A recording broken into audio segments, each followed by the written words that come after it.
Assalamualaikum warahmatullahi wabarakatuh.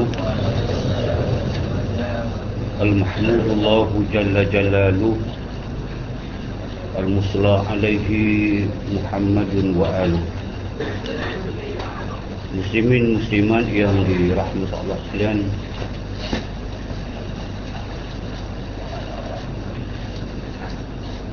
perbincangan ataupun kupasan tentang solat hajat, solat sunat, termasuk solat hajat dan sebagainya, jika dilihat daripada aspek ilmu, tidak sangat nampak macam berguna ataupun menambahkan maklumat kepada umat Islam, khasnya tuan-tuan puan-puan dalam taraf kita, kerana kita telah mencapai keilmuan dan amalan itu jauh lebih atas daripada itu. Tapi di aspek yang lain pula, apa sahaja yang namanya ibadah, satu kerja amal ketaatan kepada Allah Subhanahu wa taala, tidak ada yang nama dia kecil. Tambahan pula ibadah, kerja besar untuk yang maha agung, Allah Subhanahu wa taala. Itu mesej yang saya nampak, kenapa saya baca, kenapa saya ulangkan. Mesej ialah Allah Subhanahu wa taala menguji kita dalam banyak hal. Kadang tidak tersedar dia merupakan ujian. Contohnya bahawa dalam kerja menyembah Allah, ibadah kepada Allah, tuntutan sembahyang nampak macam tidak berat. Maknanya kalau tuntutan salat wajib di waktu saya semalam itu nampak macam tidak berat, kerana dia mengambil masa setengah jam lebih kurang dalam sehari semalam daripada 24 jam. So ratio time itu betul kecil. Tapi yang itu pun, yang sekecil itu pun orang tidak boleh buat. Yang boleh buat, yang lulus ujian, Allah menguji dengan mengenakan, dengan mewajibkan suatu tuntutan, nama dia solat fardu, solat wajib. Sedikit ada orang yang lulus yang itu, lulus dalam ujian solat 5 waktu, tidak ada masalah. Tapi dia test yang kedua, dituntut yang tidak wajib, dia panggil sunat, dia panggil rawatib. Sunat yang mengiringi sembahyang wajib. Orang lulus kata boleh buatkah tidak? So dia test, walaupun tidak minta sangat, tapi dia minta, tapi tidak teruk. Bagi orang yang nak tafsirkan makna ubudiyah itu, iaitu ketaatan kepada Allah Subhanahu wa taala dalam kecil dan besar, terbuka atau tertutup, maka dia akan buat yang sunat itu sebagai tuntutan yang tidak mesti, tapi datangnya sah daripada Allah Subhanahu wa taala, maka dia buat. Yang ketiga, tuntut pula sunat-sunat yang kadang-kadang itu nampak ringan tapi dia berat. Sunat tahajud, so nak tidur, nak bangun tengah malam, nak ambil wudu, nak semayang, dia tak buat pun tak pada sunat. Lepas tu ditaburi dengan berbagai-bagai solat sunat, solat duha, sunat muakkad, sunat ba'diyah Jumaat yang sabit, qabliyah tak sabit pun boleh buat. Lepas tu ada kusuf, ada khusuf, gerhana matahari, gerhana bulan. So banyak lagi yang dituntut yang lain. Tapi kalau orang yang fardu tidak boleh buat, dengan sedikitnya sunat rawatib dia tak buat. Takkan sembahyang sunat zuhur dia buat, zuhur dia tak buat. Okey. Kalau yang buat wajib, yang rawatib mungkin tak buat, lain mungkin dia buat. Tapi di antara kesemua ni itu ada kategori. Ada kategori yang sunat yang Nabi tidak pernah tinggal. Ada sunat yang Nabi pernah tinggal. Contoh yang Nabi tidak pernah tinggal, macam 2 rakaat sebelum daripada subuh, Nabi tak pernah tinggal. Tapi 2 rakaat sebelum maghrib, Nabi pernah buat dan pernah tinggal. Sebab tu maka dia tidak jadi tuntutan yang aula macam ba'diyah. Lepas daripada maghrib memang ada. 2 rakaat sebelum isya ada. Lepas tidak ada. Jadi, ini makna ada kategori sampai berkategori sampai ke sembahyang misalnya sunat tasbih malam contoh. Hadis ada daripada Pak Saudara dia Abbas yang dia kata kepada Abbas, satu semayang yang amat baik kalau kamu tidak boleh buat setiap hari pun buat seminggu sekali. Kalau seminggu tak boleh buat sebulan sekali. Jika sebulan tak boleh buat setahun sekali. Jika setahun tak boleh buatlah sepanjang hidup sekali. Ringan, tuntutan ringan, tapi dia memberi makna besar. Dia Allah Ta'ala yang menuntut, tapi dia tuntut cara tidak keterlaluan. Bagi orang ahlul ibadah, orang yang tahu macam ini adalah ibadah, ini ibadah yang diminta, dituntut oleh Allah Subhanahu Wa Ta'ala, kesemuanya maka tidak kecil kepada mereka kerana Allah menguji mereka. Sebab itu maka kita dedahkan ini di antara yang akan saya sentuh pada malam ini sebagai satu yang menjadi suatu amalan yang amat baik dalam konteks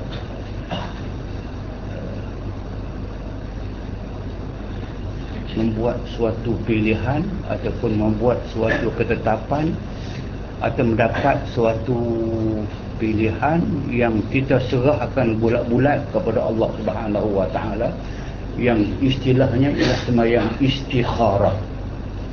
Ini setiap orang akan berjumpa dengan masalah. Cuma yang saya nak terangkan malam ni, sembahyang ini memang dia sah. Istikharah sembahyang ini sah sangat sebab dia ambil hadis Bukhari. Hadis Bukhari yang menceritakan soal istikharah ni. Dia sah sangat. Tapi dia jarang orang buat. Ataupun orang buat tapi salah konsep. Maka saya nak terang malam ni apa yang sebenar yang dimaksudkan dengan sembahyang sunat tapi istikharah. Istikharah kalau nak diterjemahkan dengan literal translation maknanya pilihan. Tapi maksud dia diserahkan pilihan itu kepada Allah. Bukan kita yang pilih. Kita serahkan pilihan. Kalau benda boleh pilih, kalau kita nak pilih satu benda daripada banyak, maka pilihan itu kita serahkan pilihan kepada Allah. Atau barang itu tidak ada pilihan, satu saja yang ada pun kena istikharah. So, ulang ada dua. Satu, kalau kita ada masalah, ada suatu hal yang kita kena buat pilihan. Contoh senang faham, senang. Kalau saya datang untuk orang perempuan nak meminang saya, mana tahu dua-dua ni sama-sama hidup, sama-sama kaya, sama-sama beriman. Senang ustaz, saya pilih ambil dua-dua lah hentam. Dia ada kota merah, satu yang boleh. Itu makna pilihan. Misalnya lah senang lagi, tidak ada dua tender yang kita kena pilih satu. Dua tender, satu 1 juta, satu juta juga. Tapi ambil satu saja. Itu nak pilihan. Ataupun ditawarkan untuk kita belajar satu, katakan ke England atau ke Amerika. Dua ni mana nak pilih. Itu yang 2-3 pilihan. Sama ada yang ada pilihan yang nak kita pilih tapi tak tahu nak pilih, takut salah pilih, kita nak serah kepada Allah Ta'ala, tolong pilih. Situ datang istikharah. atau peluang satu itu sahaja, tak ada pilihan. Misalnya kita kena tukar pegongsang, tak ada pilihan. Masih sunat sembahyang istikharah. Habis kenapa nak pilih satu? Tak. Sebab istikharah ini bukan makna pilih saja, makna kita serahkan yang kena ambil ini ya Allah, yang kena buat ini walaupun satu ya Allah, tak ada pilihan satu. Kalau dia baik kepada saya, kepada agama saya, masa depan saya, hidup dunia saya, akhirat saya, jika dia baik, biar saya dapat. Mudahkan saya pergi, beri laluan. Kalau dia tidak baik kepada saya, kepada agama saya, dunia saya, akhirat saya, masa depan saya jika tak baik, kamu halanglah ya Allah macam mana pun. Kamulah yang berkuasa menghalang supaya jangan saya boleh pergi. Itu makna pilihan. Makna kita, kalau kita dah boleh pergi juga, hati berat nak pergi tapi kena pergi juga, dah buat pilihan dah, kena pergi juga, itu kebaikan kepada kita. Jadi orang yang sentiasa membuat istikharah ini, dia letakkan keyakinan yang sepenuh-penuhnya apa yang dia dapat itu Allah Ta'ala yang anugerahkan kepada dia. Kena terima dengan sepenuh hati. Jangan syak dah, jangan ada kata Allah kenapa dapat. Kita kata dah sebab makna dia begitu. Kita doa lepas ini, astakhiruka bi'ilmika, saya letakkan ketetapan ini, keputusan ini kepadamu ya Allah dengan ilmu yang ada padamu. Wa astaqdiruka, saya minta kuasa, minta kemampuan untuk melaksanakannya kerana kamu yang berkuasa. Wa ta'lam wa la alam, kamu yang tahu ya Allah masa depan guna ke tak guna ni, baik ke tidak baik ke, berjaya ke tidak, aku tak tahu. Kalau kamu tahu ini baik kepada saya ya Allah, kepada diri saya, agama saya, dunia akhirat saya, masa depan saya dekat ataupun lama, biar saya dapat. Kalau sebaliknya ya Allah, aku pohonkan kamu tutup jalan, tutup lubang, bagi ada masalah tidak boleh pergi, atau ada orang lain minta nak pergi mati tempat saya, apa yang dapat terakhir, yang berjaya pada akhirnya, itu adalah pilihan Allah Subhanahu wa ta'ala selepas kita salat istikharah. So tenang, so tak ada kalau. Tapi saya kata kalau kita lihat balik, banyak orang yang dapat kerja tapi berakhir dengan tidak baik. Katakanlah contoh yang hidup, kalaulah macam kes ketua kan BPR tu, dia tahu kata penghujung nak jadi macam ni, tentu dia kata baik aku tidak jadi ketua pengarah. Sama dengan Timbalan Menteri tu, dia tahu dia macam ni, baik aku tak jadi tak pulang modal jadi Timbalan Menteri. Kalau kad kes dan sebagainya, nama, sebanyak contoh yang tu. Contoh sama dengan berniaga, kita rasa baik sangat tu. Kalau kita berniaga, masuk berniaga yang tu, kita rasa baik, kita nak dapat itu pun kita buli cukup-cukup dah. Rupanya kujung dia menjeratkan kita, akhirnya rugi. Dia keluar nama dalam surat khabar setiap hari panjang. Pada ketika itu kata Allah, kalau aku tahu dulu, aku tak buat tak apa. Tapi it's too late. Kata mungkin awal tu kita tak serahkan pilihan kepada Allah Ta'ala. Kalau serah pilihan Allah Ta'ala, sebab kita kata dah, kalau dia tidak baik ya Allah, jangan dapat. Kalau aku baik, baru dapat.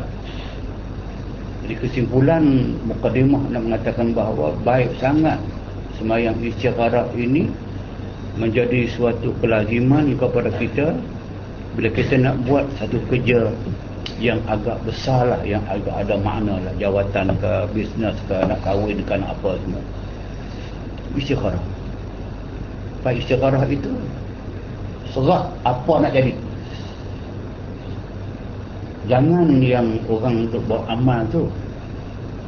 Dulu pun saya mula saya pernah buat begitu ketika belum kita fahami sebenarnya apa makna istikharah. Iaitu pilih antara dua. Lepas tu nombor dua.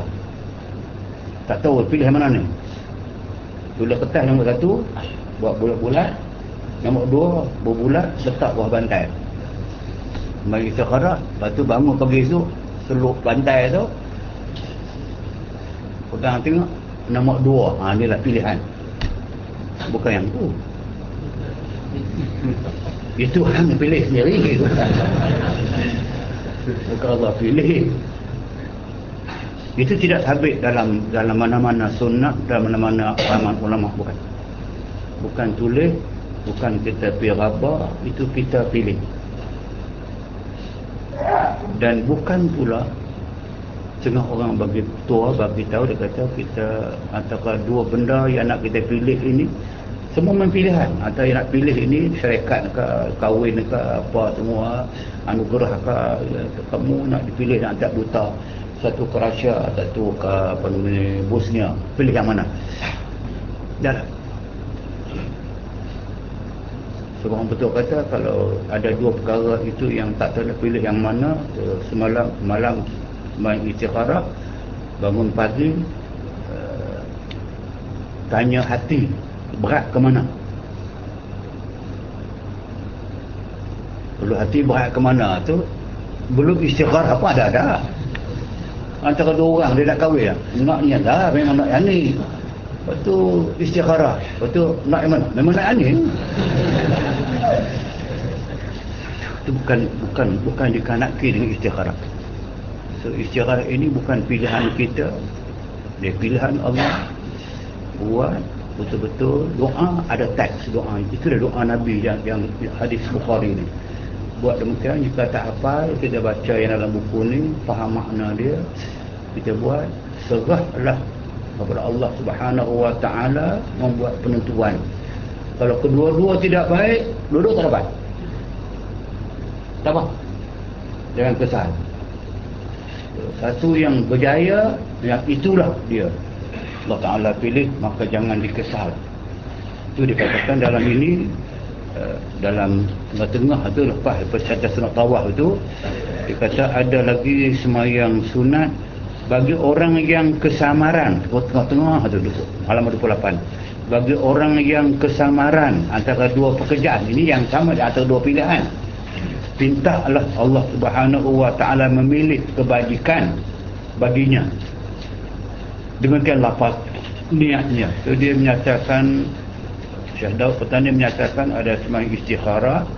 Istikharah ini bagi kes orang yang nak buat antara dua pilihan yang dia tak tahu pilih yang mana, memang kena buat istikharah.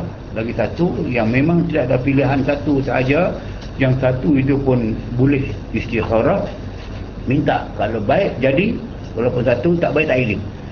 Itu lafaz niat dia, soleh istikharah, aku sahaja aku sembahyang 2 rakaat sunat istikharah Allah Ta'ala. Allah Akbar. Maka dibacanya surah daripada Fatihah, Qul Kafirun. So, ayat ni ayat mana pun tidak apa. Kalau kuliah yang baca kuliah, kalau duha duha lah, tak semesti sebab dia sunat. Semua bacaan ayat selepas Al-Fatihah semayang dia merujuk kepada ayat Quran, faqra'u ma tayassara minal Quran. Bacalah apa yang kamu mudah, yang kamu hafal daripada Al-Quran. Jangan baca yang payah. Setengah-setengah imam tu dia sengaja membaca ayat yang payah-payah supaya dia pun terlupa, orang belakang pun tak boleh tegur. Kuat hati. Duduk ulang-ulang, dia pun lupa, orang belakang tak boleh tegur dia. Siapa yang ambil yang payah-payah? Maksudnya bukan yang payah, yang tidak, itu dipanggil lazim. Ayat lazim tu ayat yang biasa orang baca ke semua dah. Okey, ulang balik. Tak jadi imam, jangan membaca ayat yang selepas Fatihah itu yang dia tidak pasti dia hafal. ataupun kalau dia tak hafal pun dia tahu orang belakang boleh tolong tegur dia. Kalau dia pun lekat, orang belakang tak tegur dia, dia ulang balik sangkut, akhirnya qul huwallahu ahad, balik qul Allah juga. Okey, sama dengan sembahyang istikharah. Fatihah wajib baca, lepas Fatihah bacalah ayat yang mudah kita baca. Sebab tu dia contoh yang mudah. Kuliah tu yang lazim. Baca kuliah rakaat yang pertama, rakaat yang kedua, lepas Fatihah baca qul huwallahu ahad. Lazim. Kemudian daripada beri salam dibaca akan doa yang dibaca oleh Nabi SAW.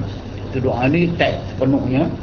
Ini doa yang Nabi sendiri baca. Nabi sendiri pun istikharah. So di hadis Bukhari, hadis Nabi sendiri pun istikharah. Sedangkan Nabi kalau tidak istikharah pun dia tak mengapa. Memang selama-lamanya Allah jaga dia. Dalam ayat wallahu ya'simuka minan nas, Allah yang jaga kamu. Dia buat apa pun dengan wahyu, dia bercakap apa pun, wa ma yantiq anil hawa in huwa illa wahyu yuha.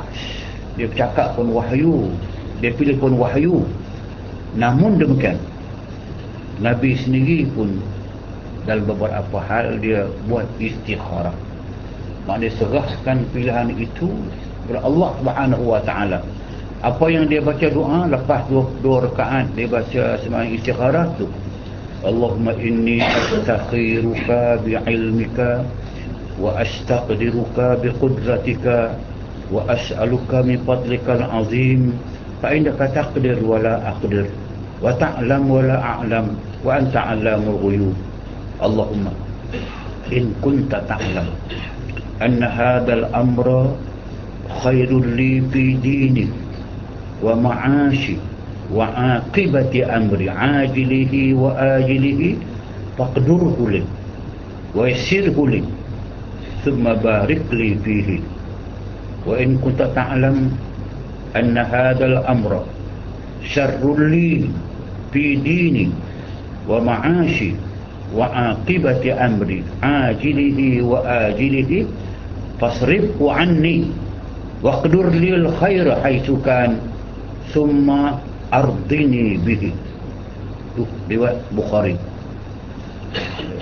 Nak memudahkan saudara membaca yang betul ataupun baca pada stesen yang betul, kadang silap stesen pun dia lain dia makna pula. Saya boleh tanda ni. Saya nak baca lagi sekali. Allahumma inni astakhiruka bi'ilmika. Dekat tu berhenti. Allahumma inni astakhiruka bi'ilmika. Tu satu tempat berhenti. Wa astaqdiruka biqudratika. Tu tempat berhenti.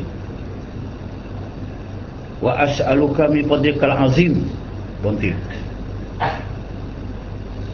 Fa innaka taqdir wa la aqdir. Berhenti. Wa ta'lam wa la a'lam. Berhenti. Wa anta 'allamul ghuyub. Allahumma in kunta ta'lam anna hadzal amra khairul li fi dini wa ma'ashi wa aqibati amri ajilihi wa ajilihi faqdurhu li wa yassirhu li thumma barik li fihi.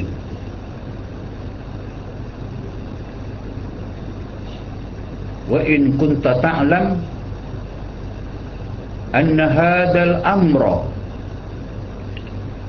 syarrul li fi dini wa ma'ashi wa aqibati amri ajilihi wa ajilihi fasrifhu anni waqdur li al khair haitsu kan summa ardini bihi. Dia tak bagi makna, tapi saya tahu makna. Tengoklah dia pernah mula Allahumma ya Allah, saya menyerahkan pilihan kepadamu dengan ilmu. Saya meminta kekuasaan ataupun kejayaan dengan kekuasaan yang kamu berikan kepada saya. Dan saya memohon daripada kelebihanmu yang maha agung. Maka sesungguhnya kamulah ya Allah yang maha kuasa, dan saya tidak ada kuasa. Dan kamu yang mengetahui segala-galanya, sedang saya tidak ada pengetahuan. Kamulah ya Allah yang maha mengetahui segala yang gaib. Allahumma ya Allah, sekiranya kamu mengetahui bahawasanya urusan yang saya hadapi ini, atau tempat kita niatkan apa bendanya, nak apa, pilihan apa, ataupun jawatan satu ataupun tidak ada pilihan, tapi adalah amrah yang saya nak buat ini khairul li, dia baik bagi saya. Yang saya nak buat kerja ni, yang saya nak mula kerja ni baik bagi saya, bagi agama saya, bagi kehidupan saya, dan akibat akhir daripada hidup saya, penghujung lah. Nak jadi apa kemudiannya? Sama ada yang nak berlaku itu barang yang segera boleh berlaku, atau barang yang berlaku kemudian tertangguh. Kalau dia baik, berilah saya mendapati. Biar saya dapat, biar saya teruskan, dan berilah kemudahan kepada saya. Biasa itu berilah mudah saya. Kemudian berilah keberkatan saya padanya. Tengok, kita minta sudah komplit dah. Kita kata kalaulah urusan hal perkara yang saya nak buat ini, yang nak pilih ini, satu nak dapat, jika dia baik, khair itu makna kebaikan. Kebaikan kepada mana? Kebaikan kepada agama saya, penghidupan saya, masa depan saya, yang segera atau yang lambat, biarlah saya dapat. Tolong dapatkan saya, beri kemudahan kepada saya, dan beri keberkatan kepada saya. So kita serah dekat Allah segala-galanya. Dan andainya kamu ya Allah mengetahui bahawa urusan yang saya hadapi ini, atau yang saya nak buat ini, yang nak dapat ini, pilihan ini dan sebagainya, syarrul li fi dini, Allah Ta'ala tahu dia akan mendatangkan kejahatan kepada kita, keburukan kepada kita, keburukan kepada agama. Kadang dunia dia nampak baik, untung, berguna, tapi ada keburukan kepada agama, dia tidak tahu.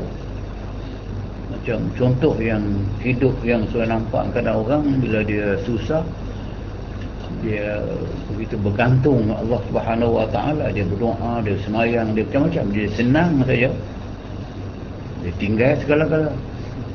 Ada kesibukan tu yang kisah terkenal tentang cerita sahabat yang miskin, yang susah, yang menderita, tapi tidak pernah meninggalkan solat, tidak pernah meninggalkan jamaah. Awal-awal pergi jemaah, awal-awal pergi ke masjid. Bila mendesak Nabi, dia minta supaya dia diberi sedikit wang, sedikit rezeki, tapi Nabi nampak dah. Itu dia atas Nabi nampak dah kepada dia lah, walaupun nama dia orang kenal dengan Abu Sa'labah, nama tu orang petikaikan tak apa, tapi yang penting Quran sebut ada orang tu, ada orang dia minta, Nabi kata, kalau kamu boleh bersabar dan berada dalam suasana ini, itulah lebih baik kepada kamu. Bila dia balik, dia jumpa kawan dia, batu api dia banyak, dia batu api. Dia kata, kamu memanglah yang pertama takkan Nabi tak bagi lagi, Nabi hampirlah kali yang kedua pula, tapi yang kedua Nabi tak bagi. kawan kipas lagi. Hampir yang ketiga aku confirm dapat. Tapi yang ketiga pula dia mendesak. Nabi kata dekat dia, kalaulah aku berikan kepada kamu sesuatu yang mendatangkan kebaikan pada mata kamu, kamu berjanji kamu akan terus melakukan ketaatan kepada Allah Ta'ala. Dia kata, aku berjanji kalau aku dapat kemudahan ini, kesenangan ini, kalau bahasa ini, projek ini, itu bahasa ini lah, aku akan terus melakukan kebaikan. Nabi ambil janji tu dengan dia.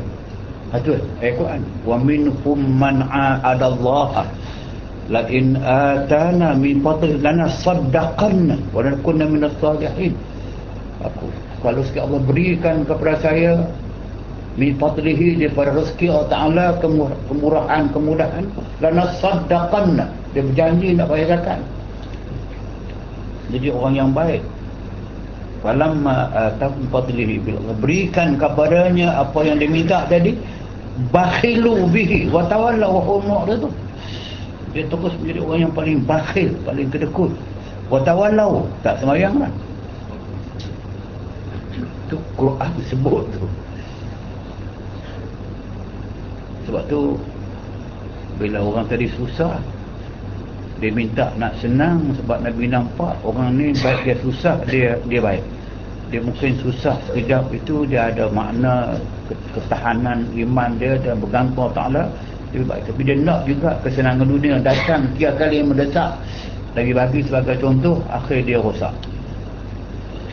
Kawan ini yang dalam Quran dia sampai dia dah kambing dia, Nabi bagi kat dia kambing zakat. Nabi pegang kepala pula, doa dengan barakah, maksudnya doa supaya rezeki dia bertambah dan tak hilang lah.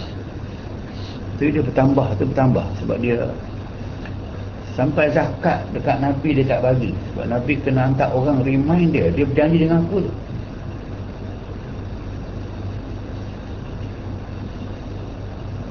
Tak datang juga sampai turun ayat ni, tak bayar juga, tak tunai juga, sampai turun ayat tu tadi, wa minhum man ahadallah, la in atana min fadlas nasaddaqan. Turun ayat dah. Bila turun ayat, orang tanya Nabi, ayat diturun ni apa sebenarnya Rasulullah? Seperti sebab nuzul, apa sebab tu ayat ni? Turun ayat ini kerana ada seorang daripada kita berjanji dengan aku, dia susah, jika dia senang, dia nak bayar zakat, nak jadi baik, nak abdi Allah Ta'ala dengan lebih baik lagi. Tapi bila dia dapat kesemua tu, dia bakhil, watawalau, dia paling, dia langsung tidak jadi seorang Muslim yang amali dah. Siapa dia? Pulan bin Pulan. Orang pergi habar dekat dia.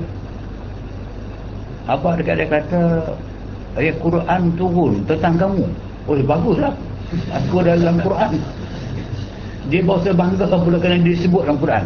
Tapi sebut yang tidak baik. Oh, tak baik ke? Bukan sebut semua baik.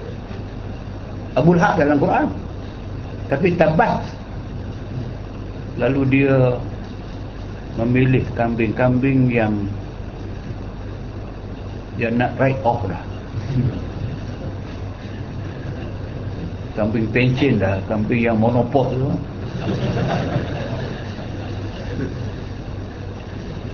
Dia ambil kambing yang tidak produktif dah tu, dibawa jumpa dengan Nabi. Sedih. Dia bawa, Nabi tanya, kenapa kamu tidak bawa ini sebelum ayat Allah turun? Berapa lama kamu diberi masa? Aku hantar orang, berapa lama pada kamu? So ayat yang mengatakan bahawa kamu sudah termasuk orang munafik. Yang ujung ayat tu memang fa'aqabahum nifaqan fi qulubihim ila yaumi yalqawnahu. Aqabahum nifaq tu. Dia tak tunai janji tadi tu, dia menentang, dia mencabut janji dengan Allah Ta'ala tu. So, jangan main dalam kes macam tu. Kalau saya bersumpah dengan nama Allah nak buat tu perkara, jangan main. Anda kena tulis, kena pastikan yang ini anda kena buat. Kalau anda berjanji atas nama Allah Ta'ala sahaja, tambah wallahi ya, Allah, anda gunakan nama Allah untuk menguatkan tekad anda. Bila berlaku yang itu, anda lupa Allah Ta'ala dengan tak tunda janji. Jadi fa'aqabahum nifaqan, orang demikian Allah Ta'ala akan hantarkan kepada mereka immediately. Dia tak main hutang-hutang, dia cash. Nifaqan, hati yang dicop dengan nama nifaq, hipokrit. Sampai bila? Ila yaumi yalqawnahu. Di hati munafik itu tak akan berubah sampailah kepada hari dia nak bertemu dengan Allah Ta'ala di akhirat. So dia datang nak bayar kambing tadi tu. Nabi tengok pun kena ada kambing pencit.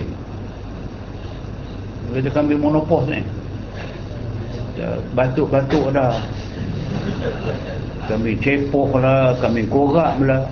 Nampak dah bukan sebab tu datang ayat Quran, laisal birra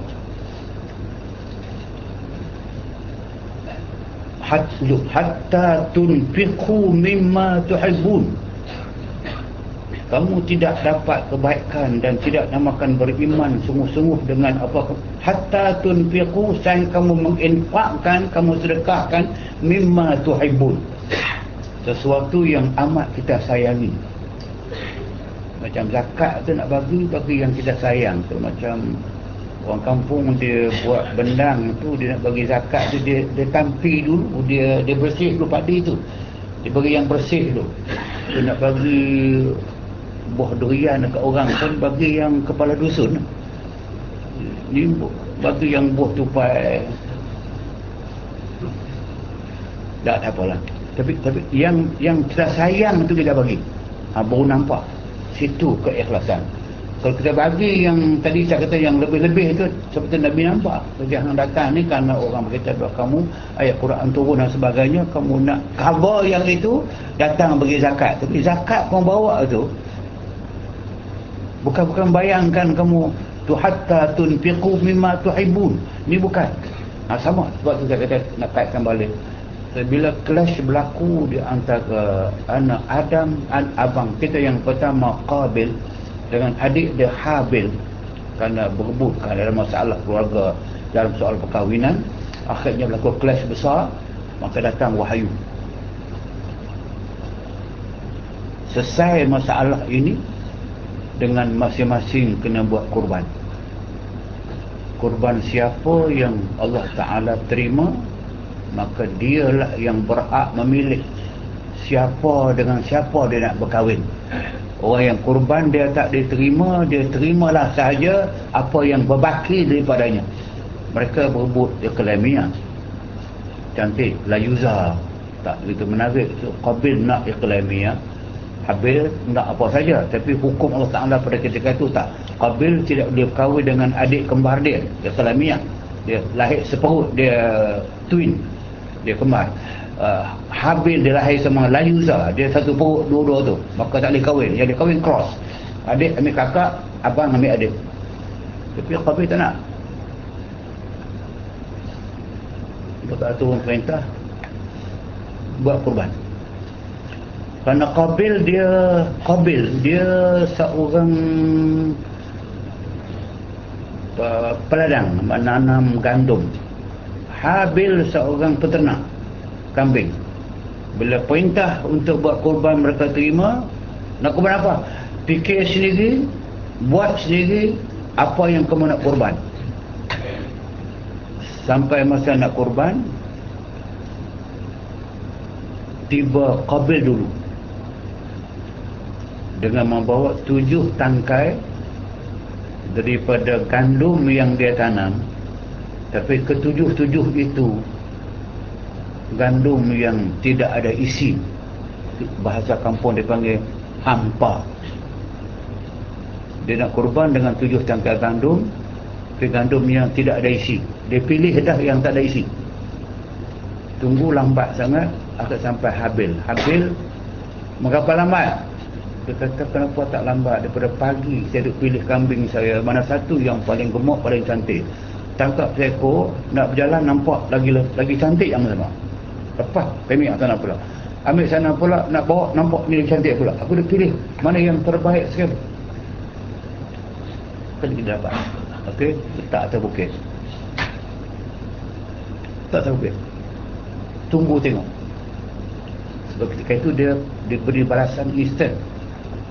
Itu Quran kata, watlu alaihim naba'a abnai Adam iz qarraba qurbanan fatuqabbala min ahadihima wa lam yutaqabbal min al-akhar. Kau ceritalah kepada manusia, naba' berita ibnai Adam, 2 anak Adam, Qabil dengan Habil. Iz qarraba qurbanan, kedua-dua kena kurbankan satu kurban. Fatuqabbala min ahadihima, kurban Habil yang diterima. Kambing dia datangi daripada langit. Allah Ta'ala turun malaikat mengambil kambing Habil, membawa naik ke atas dengan kemeriahan sambutan menunjukkan dia diterima. Adapun kurban Qabil yang 7 tangkai gandum itu, datang petir, menyambar, terbakar, habis. Maknanya kamu tak diterima, langsung tak ada nilai. Saya membawa itu nak mengatakan tadi, dia merupakan konsep yang, sebab tu bila Abu Sa'labah, saya nama samaran Abu Sa'labah bawa tadi kambing yang sakit-sakit gini, Nabi tak terima. Tapi Nabi buat alasan, Allah tidak terima sebab kamu fa'aqabahum nifaqan fi qulubihim ila yaum yalqawnahu bima akhlaqtum ma wa'adu. Allah buat demikian, Allah hukum kerana angkara yang kamu sendiri menyalahi, bima akhlaqtum, kamu telah memungkiri janji Allah Subhanahu wa taala. Dia balik kambing dia, tak rasa aku dah buat dah, tapi tak terima sudah. Nabi wafat. Dia hidup, kambing dia hidup, penuh dah. Dia ingat Abu Bakar nak jadi khalifah. Abu Bakar tak lama kan, dia 2 tahun 3 bulan. Abu Bakar nak jadi khalifah, dia bawa semula kambing tadi tu. Kambing tu pun hidup lagi. Kambing monopos dah.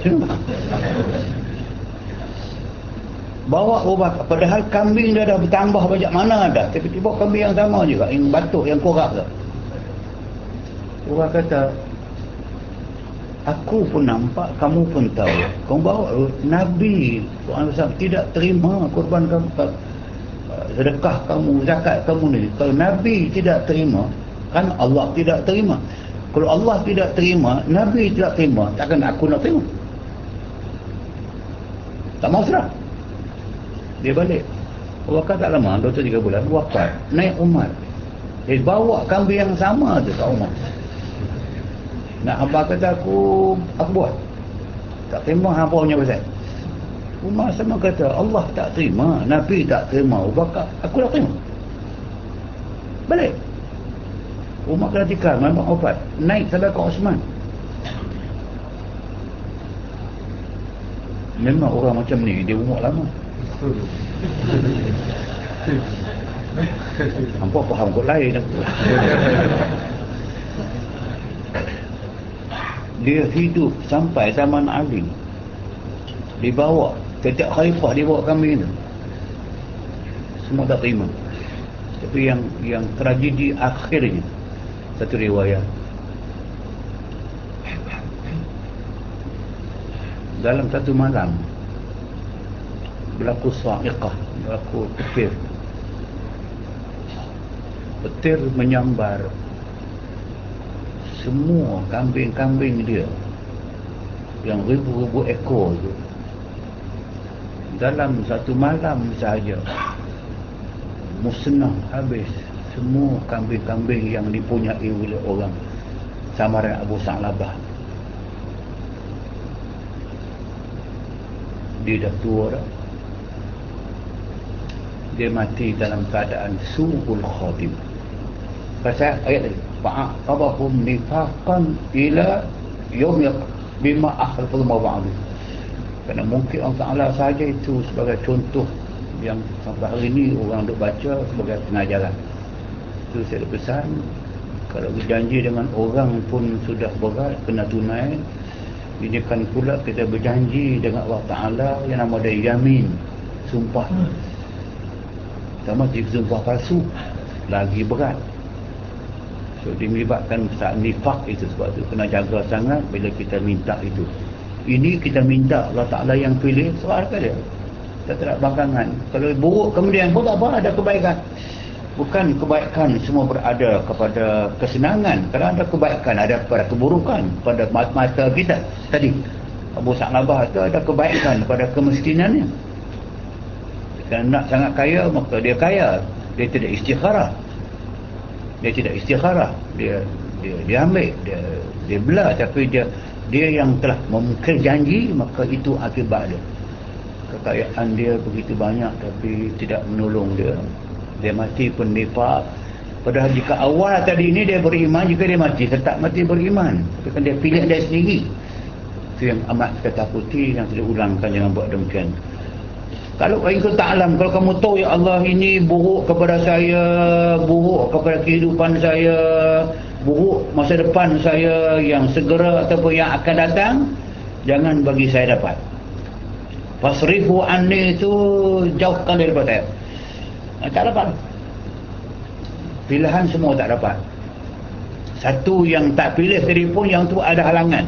Ada halangan tu ada. Maka bila tak dapat yang lain, itulah dia satu tak nak pilih. Saya letak betul keyakinan itu. Lepas tu sumardini bihi, lepas kita minta barakah daripadanya, minta tak redha dengan kita. Itu dia kata sini, pada katanya inna hadzal amra, itu pada dua tempat itu dan setengah daripadanya sunat sembahyang hajat. Sebab itulah tempat kita niat apa benda yang sedang kita hadapi, Allah tahu dah. Lepas tu bolehlah sembahyang nak tambah daripada sembahyang istikharah, itu boleh sembahyang sunat hajat. Kita bayar hajat dah, boleh tambah dengan hajat. Tapi istikharah ni khusus, tidak fokus bagi satu perkara itu, diserahkan pilihan kepada Allah, dibaca doa ini dengan niat apa yang kita nak itu, serahlah kepada Allah Subhanahu Wa Taala. Itu dipanggil dengan salat istikharah. Okey, saya pilih pula yang selepas itu halaman 30, halaman 28, halaman satu lagi pula yang kesusunan bagi yang keempat itu.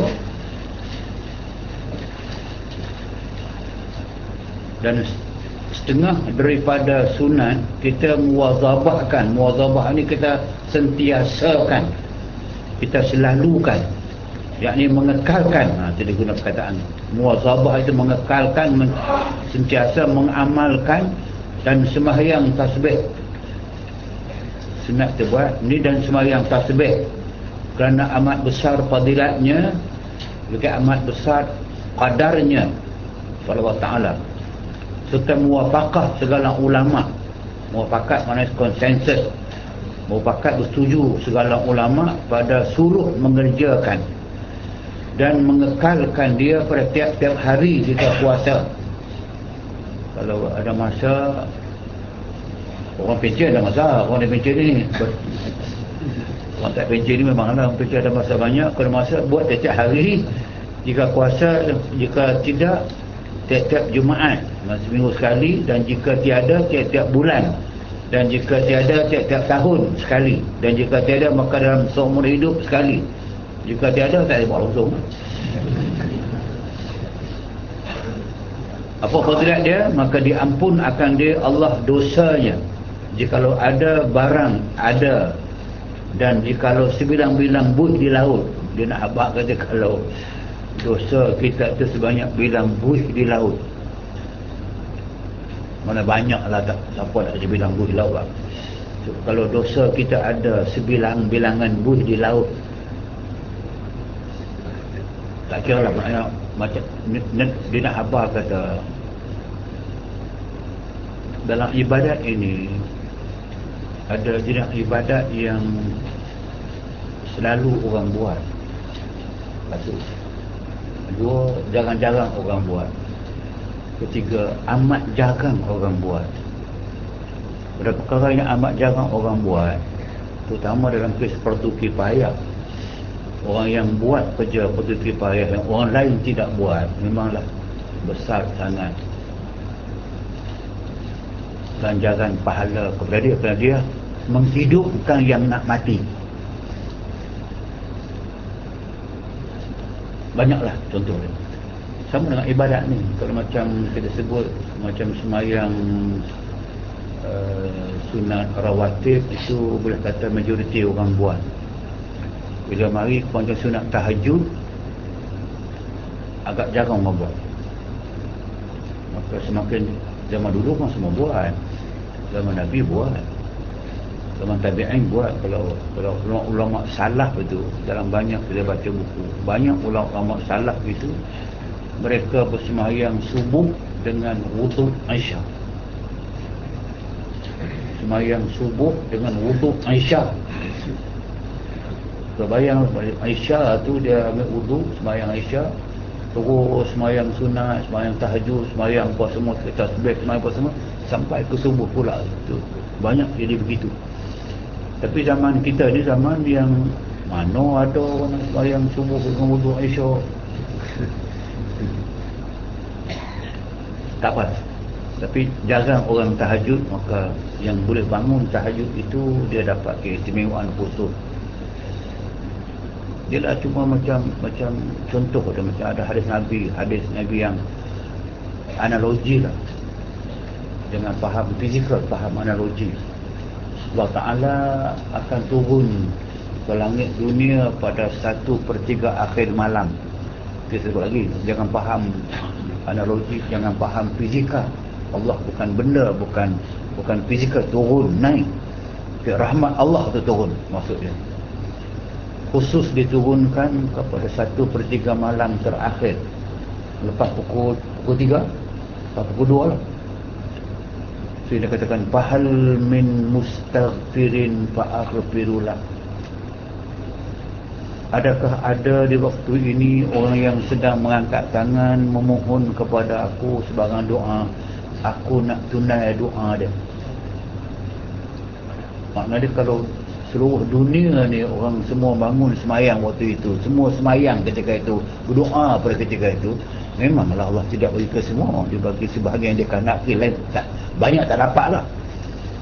Itu dia datang untuk memberi rahmat. Tengok dunia ini seorang sahaja ketika itu sedang semayang tahajud, sedang fa'astaghfir, dia sedang minta Allah Ta'ala sesuatu. Maka tentulah yang dia minta itu lebih senang dia dapat. Ada rojinya, macam kita bawa duit dah pergi sebuah kampung tu dengan harapan kampung dia akan keluar ke semua kampung, jumpa dengan kita nak bagi hadiah, nak bagi duit kampung tu, tapi dia keluar seorang aja. Duit bawa banyak, seorang keluar, ambil lah. Analogi. Kita teringat pada kita pergi kawan-kawan baru ni pergi ke Cambodia. Kita pergi dulu ni, kita berjumpa orang kampung susah, orang amat susah. Tengok masjid dia pun dengan kandang kambing kita tu, kadang kambing kita nampak lebih kemas daripada dalam masjid dia. Tak apalah, bila kawan-kawan kumpul budak-budak untuk kita bagi sedikit sumbangan kepada budak-budak lah untuk sekolah tu. Dalam 100 orang lah budak.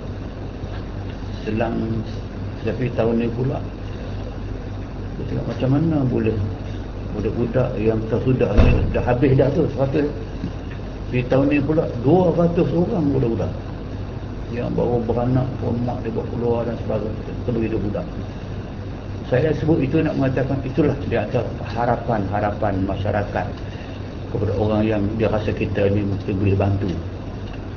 Kalau tak analogi itu saya balik kepada kita ini hamba yang amat berhajat kepada Allah Subhanahu wa taala. Ayat Quran, ya ayuhan nas antumul fuqara'u ila Allah wallahu wal ghaniyyul hamid in yasha yuzhibkum wa ya'ti bi khalqin jadid wa ma dzalika bi aziz. Taqwal azim.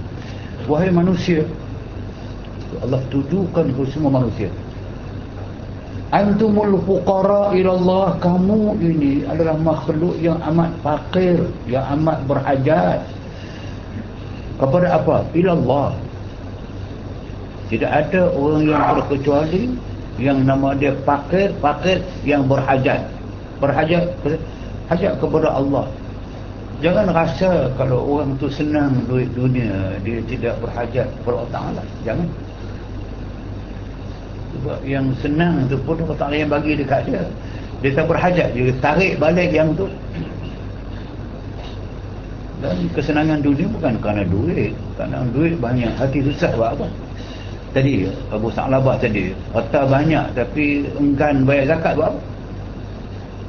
Hakikatnya antumul fuqara, kamulah makhluk yang amat berhajat kepada Allah. Pasal apa? Wallahu wal ghaniyyul hamid. Allah Ta'ala sahaja yang maha kaya, lagi maha terpuji. Kalau kamu tidak berhajat kepada Allah, tak berdoa kepada Allah, tak tunai tuntutan Allah kepada kita, yuzhibkum, Allah boleh hapuskan kamu sekalian mata. Dia khalqan jadi dia boleh buat makhluk baru pula menggantikan kita. Itu bukan sulit Allah Subhanahu wa taala.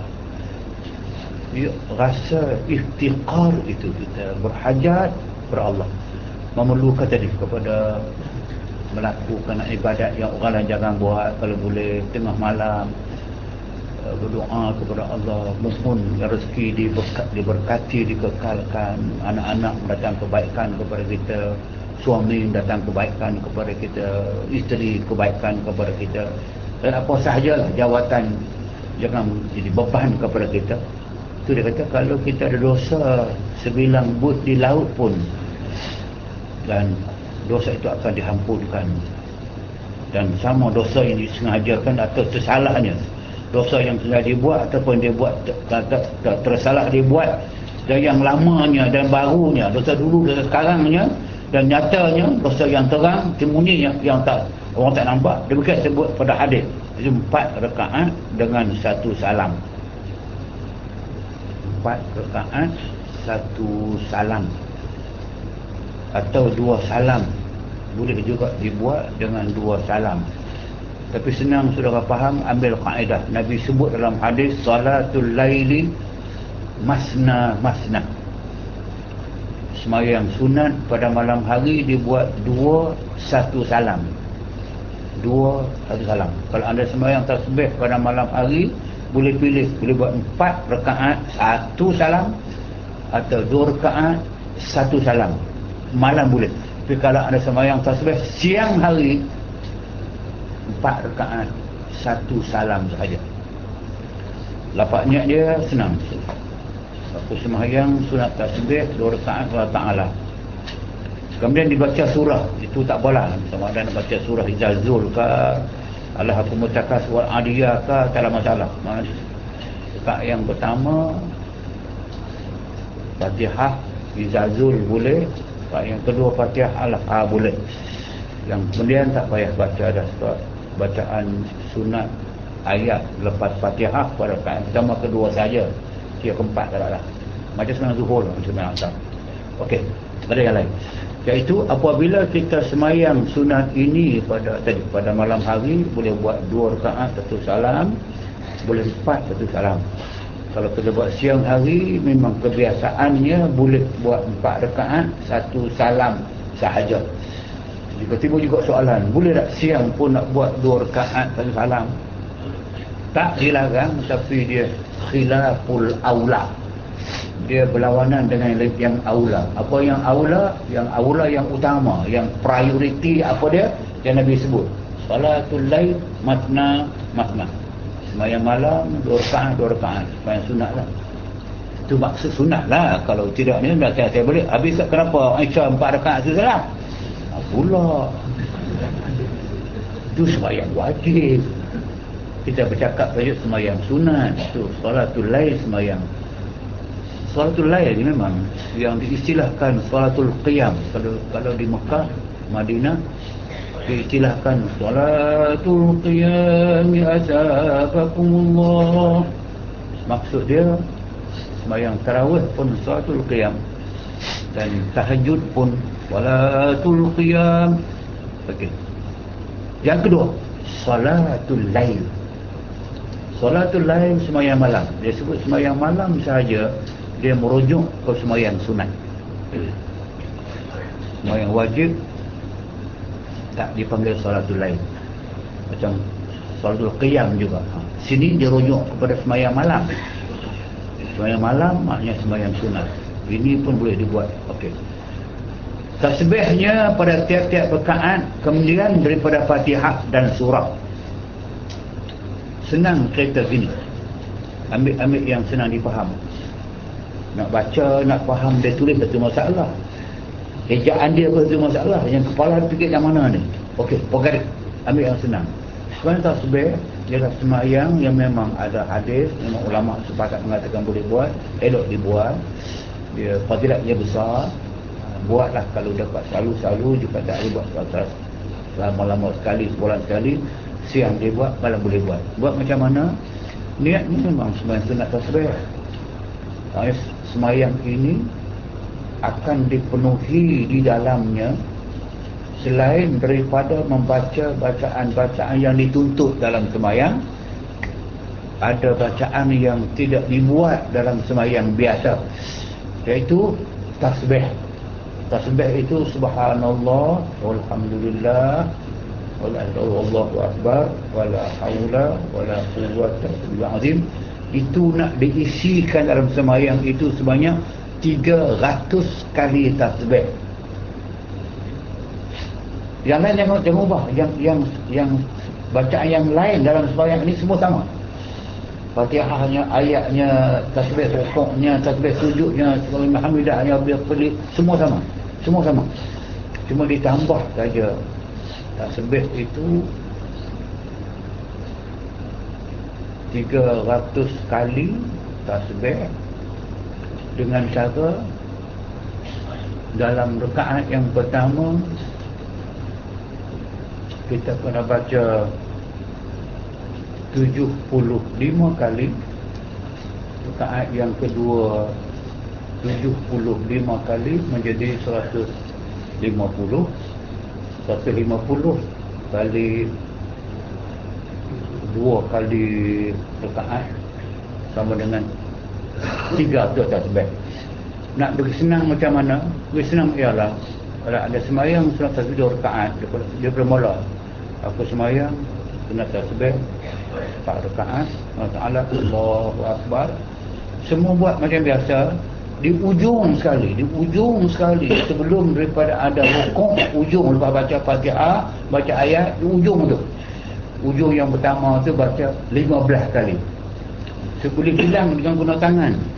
Kita bilang, kita pakai tangan ni, kita bilang ni 1, 2, 3, 4, 5, 6, 7, 8, 9, 10, 11, 12, 13, 14. Kita boleh bilang atau bilangan. Kita baca satu, dia baca subhanallah walhamdulillah wallahu akbar wallahu azim hakim. Ikut tangan ni sampai 15 kali. Di ujung sebelum rukuk 15 kali, baru rukuk Allahu akbar, baca tasbih biasa subhanallahil azim 3 kali. Lepas tu baru ikuti dengan subhanallah walhamdulillah wallahu akbar wallahu azim 10 kali. So tali 15 di ujung sebelum rokok. Dalam rokok, selepas baca tasbih rokok, baca 10 kali. I'tidal. Allahumma hamidah wa lakal hamdu. Baca 10 kali. Lepas tu sujud. Lepas tasbih sujud 10 kali. Lepas tu antara dua sujud, habis Rabbighfirli baca 10 kali. Sujud yang kedua baca 10 kali. Bangun daripada sujud yang kedua, duduk istirahat sebelum bangun berdiri, baca pada ketika itu 10 kali. So jadi 7 kali baca. 1, 15, lain semua 7, lain ke semua 10, menjadikan jumlah dia 75 kali dalam satu rekaat.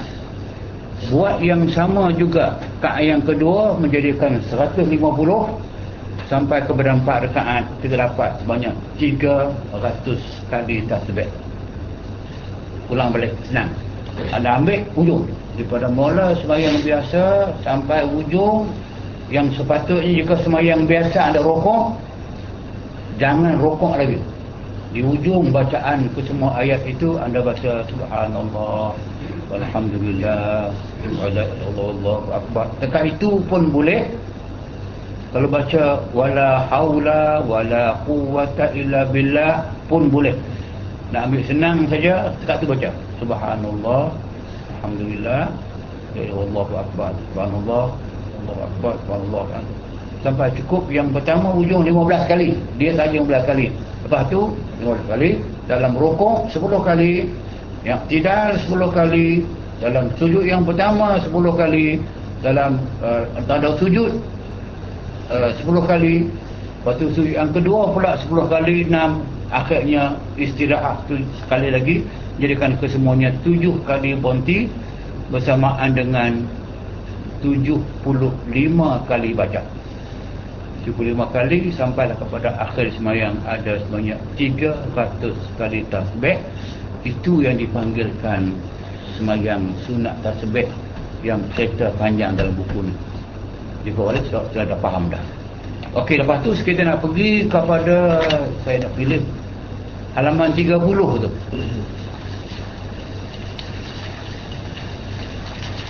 Halaman 30, baris 1, 2, 3, 4, 5, 6 ada, dan setengah daripada sembahyang, setengah daripada sembahyang ini ialah sembahyang minta hujan. Apabila berhajat kita kepadanya dan diulang-ulangi hingga turun hujan. Makna dia negeri-negeri yang sentiasa terdedah kepada kemarau. Ya, waktu Jakarta banjir baru ni, ada tempat lain dia sedang kemarau. Di China sedang kemarau sampai tasik kering. Banyak di Afrika yang kering kuntang, air hujan tak ada. Jadi Mekah selalu berlaku yang dipanggilkan dengan kemarau. Dan kita pun banyak kali terdedah dengan kemarau. Sebab itu kalau kita cepat menyedari ini qada Allah Ta'ala kepada kita, dan kita cepat-cepatlah organisekan, yang berkuasa lah, yang kerja mereka jaga, organisekan sembahyang minta hujan. Macam di Mekah tu memang dia sembahyang minta hujan. Saya ingat sekali di Mekah, dalam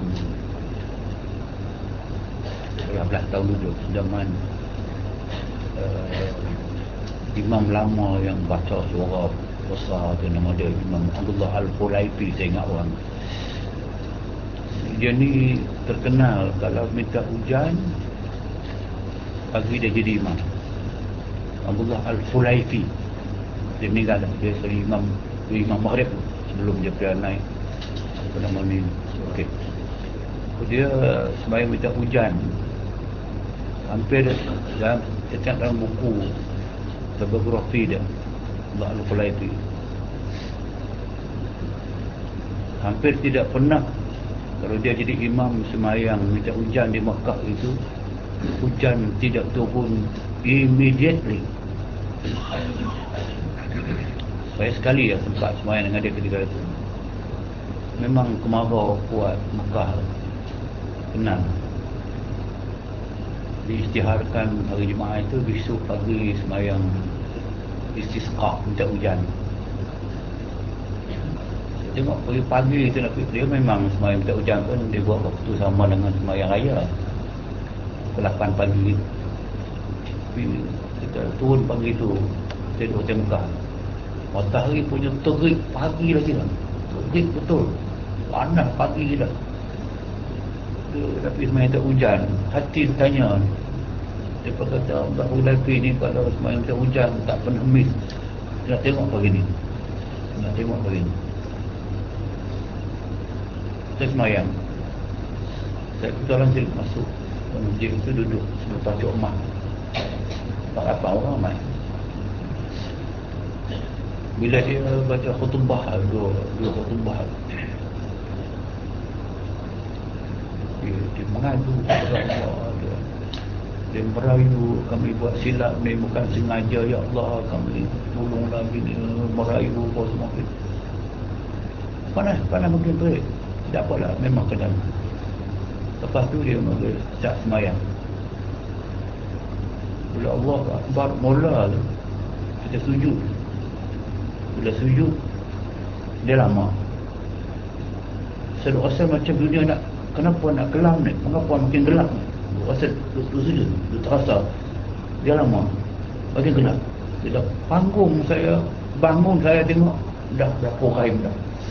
Dia sambungkan yang kedua tu jatuh. Punya lebat. Bila turun lebat hujan tu, bila dia menangis kerana doa dia makbul,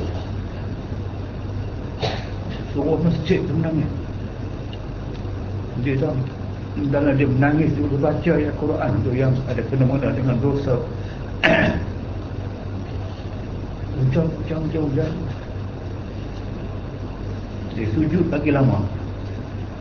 Habis. Tapi itulah, macam sengaja dia pelamakan sujud dia dan sebagainya. Hujan turun tu sampai tahiyat teringat itu. Hujan apa? Bagi salah yang pertama tu jangan seru. Bagi salah yang kedua tu jangan mati.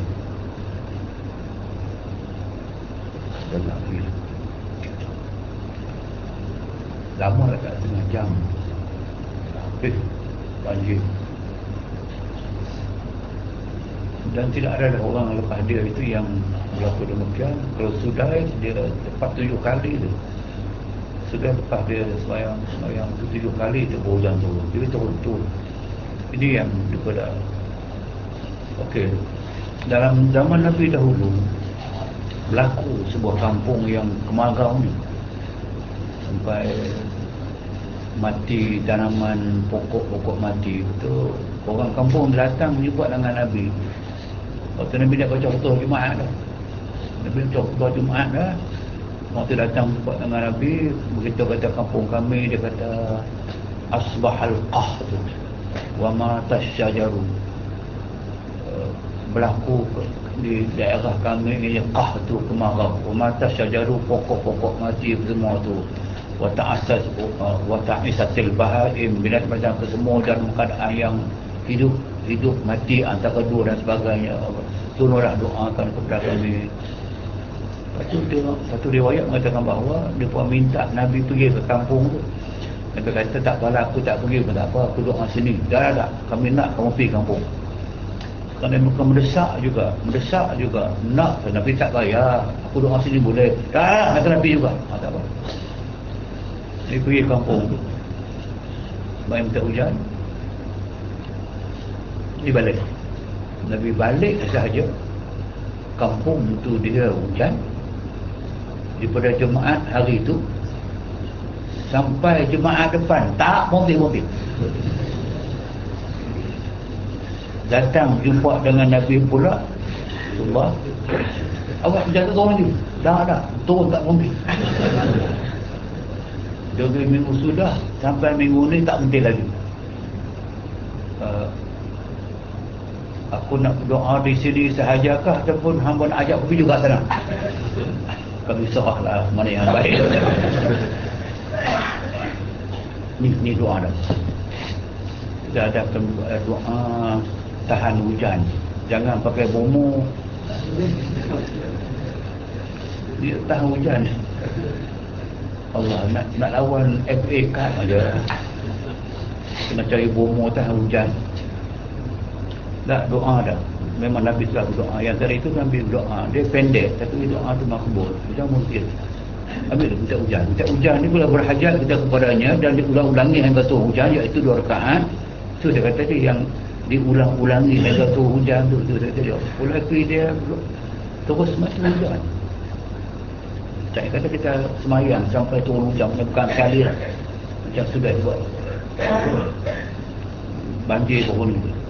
Dia lepas kemarau supaya minta hujan itu tak ada dulu. Memang dibuat macam itu. Tapi dia kena dan ulangi hingga tu hujan. Itu 2 rakaat seperti sembahyang raya. Dia buat macam sembahyang raya lah. Exactly macam sembahyang raya. Itulah sembahyang minta hujan. Berkumpul waktu duha pukul 8 pagi. Dimulai dengan 2 rakaat sembahyang istisqa, minta hujan. Lepas tu dia baca khutbah macam khutbah raya, takbir macam khutbah raya, tapi isi khutbah ini lebih banyak kepada menyedarkan manusia kemarau ini berlaku kerana dosa. Kerana dosa. Kalau tidak kerana dosa manusia, tak berlaku kemarau. Dosa banyak, kena menyedarkan orang, kena istighfar, kena banyak istighfar. Kalau ada berlaku satu zaman Nabi, dia nak berlaku Nabi sembahyang istisqa,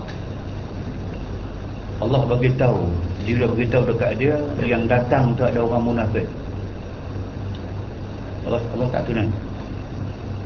Sehingga munafik itu dikeluarkan daripada jamaah, bawa Nabi sembahyang dan hujan turun. Sebab tu penting ini. Zaman Nabi Sulaiman, silap.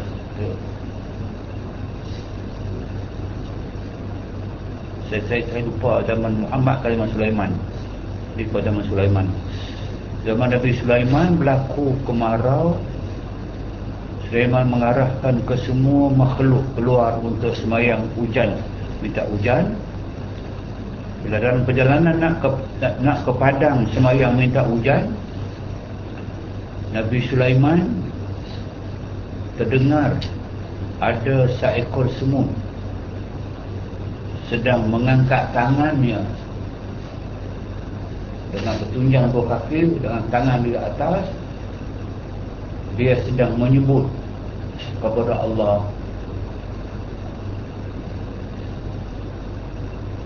kaum kami dengan anak keturunan, dengan telur-telur kami ke semua kekeringan dan mati kerana dosa manusia.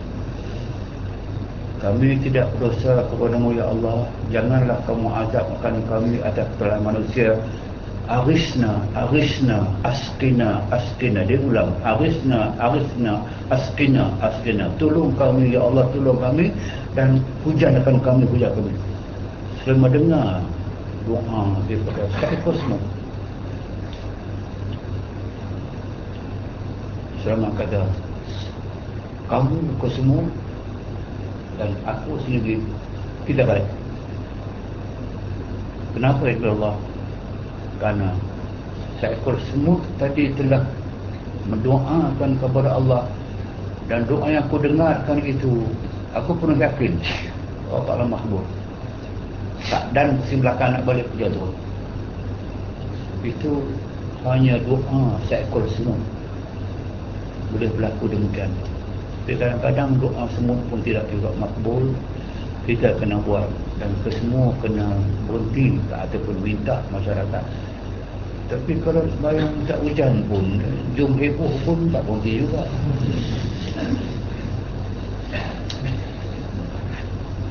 Okey. Dan waktunya seperti waktu sembahyang hari raya, dan pada afdalnya maka harus ia sembahyang barang waktu. Ni kalau suruh baca silap juga berhenti masalah. Kalau suruh baca ia sembahyang barang waktu malam. Di lain makna dia. Kalau suruh berhentikan ia sembahyang sebarang waktu, tu berhenti. Malam atau siang, betul. Lafaz niatnya ada. Usaha suatu istisqa rakaatain Allah Ta'ala, sahaja aku suruh sunat minta hujan 2 rakaat Allah Ta'ala. Allahu Akbar. Sunat pada takbir sembahyang rakaat yang pertama 7 kali. Itu sama dengan tidak kita kata sama dengan sembahyang raya. Buat seorang boleh, tapi aula berjamaah. Buat di tengah-tengah padang. Ada pun fatwa setengah tu kena pakai baju terbalik lah dan sebagainya.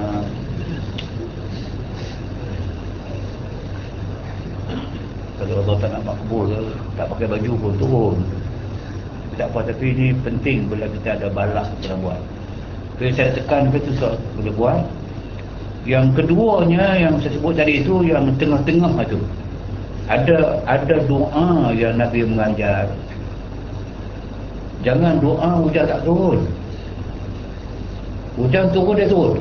Tapi kita minta dia ubah aja, dia alih saja. Kalau saudara nampak kenduri kahwin, misalnya yang orang risau sangat bila kenduri kahwin di rumah, tak ada kemah tak dipukul bila hujan, merosak kenduri. Kalau buat konsert, hujan dia tak apa. Nak buat kebaikan ni. So, ada doa tu. Allahumma hawalaina wala alaina, Allahumma alal aqab waz-zirab wa butulil awliya wa manabatis syajar. Jadi doa alih hujan. Dia sunnah. Ni Nabi yang baca. Tadi yang saya sebut tadi itu Nabi baca doa ni. Sabit doa untuk mengalih hujan, tak turun tempat yang kita minta lah pada hari itu tidak turun. Turun juga, tapi dia alih. Hujan mudah ya, dia nak alih. Awan tu bawa angin sikit sebagainya, angin bawa habis. Dia maknanya Allahumma ya Allah hawalaina, turunlah hujan, tapi di sekeliling kami. Wala alaina, jangan turun atas kami. Sebab ada benda yang kita besar kita nak buat, yang kita pada saat itu kita tak mau hujan. Allahumma alal akam, ya Allah turunlah hujan, tapi dia turun atas tempat-tempat tinggi, tempat-tempat ada wadi, tempat lembah, tempat sungai. Betul Audiyah ada tempat yang tengah, saja tempat yang ada pokok yang perlu kepada air. Yang pentingnya hujan nak turun. Jangan ditahan. Tidak ada tahan hujan. Sebab dia rahmat. Dan kalau kita tak perlu, pokok-pokok perlu. Cacing dalam tanah perlu. Tadi semut dalam tanah itu dia perlu. Turunlah. Tapi kita minta ni, kalau kita ada hal mustahak, minta turun tapi hawalaina wala alaina, jangan turun atas kami ya Allah. Ada mustahak kami, minta jauh, minta turun atas pokok, turun tempat-tempat yang ada bukit yang perlu kepada air, turun tempat yang ada wadi ni, tempat-tempat rendah yang ada sungai dan sebagainya, dan tempat-tempat yang pokok memerlukan kepada air. Doa dibuat oleh orang yang berkenaan berulang kali pada malam hari yang esok dia nak buat. Ataupun jika malam tu kenduri dia boleh buat malam sebelumnya. Mengapa malam? Doa yang makbul, doa pada malam hari, teristimewa doa pada separuh yang ketiga malam tadi. Hafal doa tu dan baca Allahumma hawalaina wala alaina, Allahumma alal akam waz-zirab wa syajar. Itu boleh baca doa. Betul Auliyah wa syajar. Okey. Itu boleh. Sembahyang hajat, okey, caranya sembahyang hajat 2 rakaat pun boleh. Dan sahabat dululah sembahyang hajat yang elok dibuat sebanyak 12 rakaat bagi hajat-hajat yang besar. Lepas tu diikuti dengan doa tadi. Kalau kita nak fokus kepada minta hujan turun dekat lain tu, baca setiap 2 rakaat baca Allahumma hawalaina wala alaina Allahumma alal asam wazirah wal awdiyah tawad. Betul saja. Lepas tu kita baca ulang-ulang kali, minta hujan tidak berlaku tempat yang kita tidak menghujan pada ketika itu, ataupun dia tangguh sekejap, lepas habis tu maka dia turun. Lepas tu yang akhir sekali di bawah tu sunat tahajud. Saya tak masalah yang ini, kerana ini biasa sangat tentang faham dah. Dan pada akhirnya pada halaman 31 bagi bab inilah, so, saya nak terang satu hadis Nabi yang terakhir itu, ahabbul a'mali ilallah adwamuha wa in qalla. Yang terlebih kasih amal kepada Allah Ta'ala itu yang dikekalkan dia, dan jika sedikit sekalipun. Maknanya kita dah baca sama ini tentang sunat, tentang zikir, tentang semayang, tentang buat apa, sedekah, apa semua sekali. Nabi ingatkan pengarang kitab ini, dan saya nak ingatkan bahawa khairul umur, sebaik-baik amalan yang kita buat, adwamuha, kita buat senantiasa, wa in qalla, tak banyak tapi sedikit. Jangan kita buat banyak lepas tu kita terus berhenti, ataupun kita jemu dan sebagainya, nampak banyak tapi kita berhenti. Sebab tu macam semayang sunat rawatib, buat setiap hari, tak payah lama sangat, tak payah ambil masa. Macam tahajud, tak payah buat semalam sampai sepanjang malam. Bukan tak boleh buat lah, boleh, tapi kalau boleh biarlah untuk Isya tu sampai sembahyang subuh, maknanya sepanjang malam tidak tidur. Tapi kalau buat demikian semalam saja, cuti 2 tahun. Dah. Wa in qalla ni kita buat sedikit, tapi kita keep on, kita sentiasa menjadikan satu kebiasaan. Kalau biasa bangun malam buat 2 rakaat sampai ke 6 rakaat, 6 rakaat dalam masa 10 minit, tidur balik. Jangan buat panjang. Pasal khairul umur, itu yang paling baik. Nabi kata adwamuha, kamu buat berterusan, wa in qalla, walaupun kau buat tu sedikit. Satu.